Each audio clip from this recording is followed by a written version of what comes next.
రంగారెడ్డి జిల్లా షాద్నగర్ నియోజకవర్గంలో ఏబీవీపీ రాష్ట్ర కమిటీ ఆదేశాల మేరకు ప్రైవేట్ పాఠశాలల యాజమాన్యాల దోపిడీకి నిరసనగా బంద్కు పిలుపునిచ్చింది.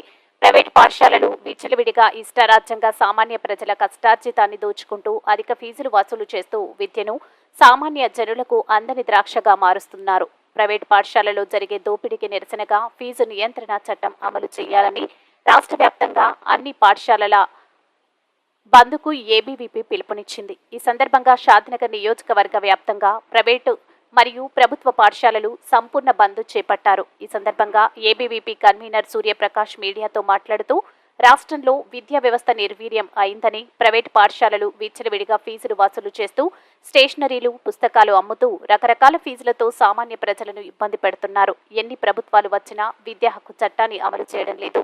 ప్రతి ప్రైవేట్ పాఠశాలలో 25% పేద విద్యార్థులకు ఉచిత విద్యను అందించాలి, అన్ని రకాల వసతులు కల్పించాలి. అదేవిధంగా ఫీజు నియంత్రణ చట్టం తీసుకురావాలని ఎన్ని ప్రభుత్వాలకు విన్నవించినా ఫలితం శూన్యం.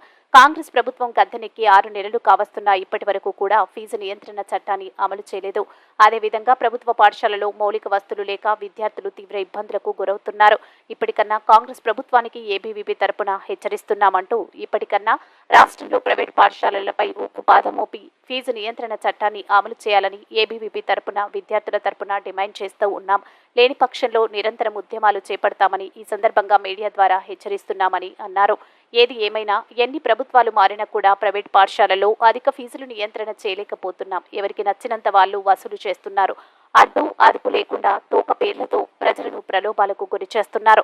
అదే కాకుండా ప్రభుత్వ పాఠశాలలో విద్యార్థుల సంఖ్య రోజురోజుకు తగ్గి మూతపడే అవకాశానికి తావిస్తుంది. దీనికి కారణం ప్రైవేట్ పాఠశాలలకు విద్యార్థులు వెళ్లడం వల్ల ప్రభుత్వ పాఠశాలలో విద్యార్థులు లేక మూతపడే అవకాశం ఉంది. ప్రభుత్వము కేవలం ఊకదంపుడు ఉపన్యాసాలకు పరిమితం అయ్యారు తప్ప కఠిన చట్టాలను అమలు చేయడం లేదు. ప్రభుత్వ ఉద్యోగస్తులు, అదేవిధంగా రాజకీయ నాయకులు పిల్లలు ప్రభుత్వ పాఠశాలల మీద నమ్మకం లేక తమ పిల్లలను చదివించడం లేక ప్రైవేట్ పాఠశాలలో ప్రభుత్వ పాఠశాలల కంటే ఉన్నతంగా విద్యను అందిస్తారనే నమ్మకంతోన ఒకసారి ఆలోచించాలి. ఎందుకంటే ప్రభుత్వ పాఠశాలలో ఉపాధ్యాయులకు లక్షల్లో జీతాలున్నాయి. మరి అంత నమ్మకం ప్రైవేట్ పాఠశాలలో చదివించడానికి కారణం ఏంటి ఆలోచించాలి.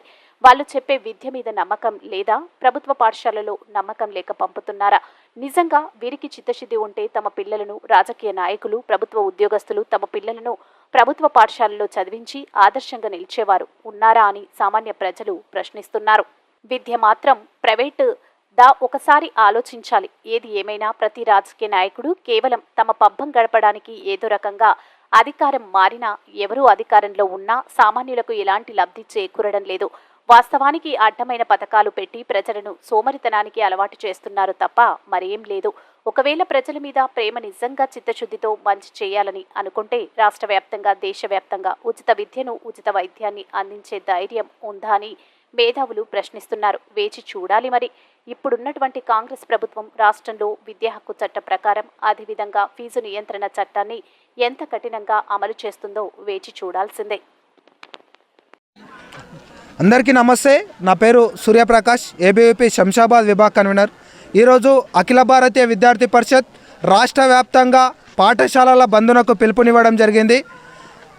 ఈ యొక్క తెలంగాణ రాష్ట్రంలో విద్యా వ్యవస్థ నిర్వీర్యం చేస్తూ ఉంది. ఎందుకంటే ప్రభుత్వాలు మారుతూ ఉన్నాయి, కానీ విద్యా వ్యవస్థ మారడం లేదు. తెలంగాణ రాష్ట్రంలో ఇప్పటి వరకు ఎన్నికలు జరిగి ఇన్ని రోజులు గడిచినా విద్యాశాఖ మంత్రి నియమించకపోవడం చాలా దురదృష్టకరం. 24,000 టీచర్ పోస్టులు భర్తీ చేస్తా అని చెప్పి రేవంత్ రెడ్డి ఎన్నికలకు ముందు చెప్పడం జరిగింది. కానీ ఈరోజు నిమ్మకు నీళ్ళెత్తినట్టు ఉండి ఈ విద్యా వ్యవస్థ నిర్వీర్యం చేస్తూ ఉండు. ఎన్నికలు జరిగి ఇన్ని రోజులు గడిచినా కూడా ఈ విద్యా వ్యవస్థ ఏం జరుగుతూ ఉంది అని చెప్పి ఒక్కరోజు కూడా మాట్లాడిన పక్షాన రేవంత్ రెడ్డి పోలేడు.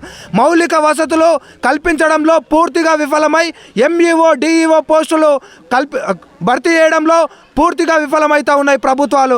ఏవైతే కార్పొరేట్ మాఫియా తెలంగాణ రాష్ట్రంలో కార్పొరేట్ మాఫియా మొదలైందో రాష్ట్ర నలుమూలల నుంచి పారిపోయేలా చేస్తా అని చెప్పి ఈ యొక్క కేసీఆర్ మాట్లాడడం జరిగింది. కేసీఆర్ పోయిన తర్వాత ఈ యొక్క రేవంత్ రెడ్డి వచ్చిన కూడా ఆ యొక్క కార్పొరేట్ విద్యా వ్యవస్థ పైన ఎందుకు మాట్లాడడం లేదు అని చెప్పి ప్రశ్నిస్తూ ఉన్నాం.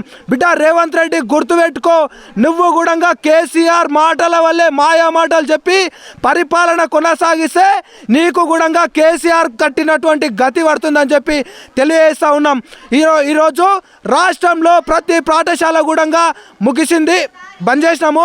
ఈ యొక్క బంద్లో ప్రతి పాఠశాల విద్యార్థి పాల్గొని విజయవంతం చేసినందుకు అందరికీ కూడా ధన్యవాదాలు తెలుపుతూ ఉన్నాం. అలాగే ఈ యొక్క తెలంగాణ రాష్ట్రంలో పట్టణం నుంచి పల్లెటూరు వరకు గల్లీ నుంచి హైదరాబాద్ వరకు కూడా కార్పొరేట్ విద్యా వ్యవస్థ విస్తరించబోతూ ఉంది. అలాగే ఫీజు నియంత్రణ చట్టాన్ని అమలు చేస్తా అని చెప్పి అన్ని ప్రభుత్వాలు మాయా మాటలు చెప్తా ఉన్నాయి, కానీ ఏ యొక్క ప్రభుత్వం కూడా ఫీజు నియంత్రణ చట్టాన్ని ఎందుకు అమలు చేయడం లేదని చెప్పి ప్రశ్నిస్తూ ఉన్నాం.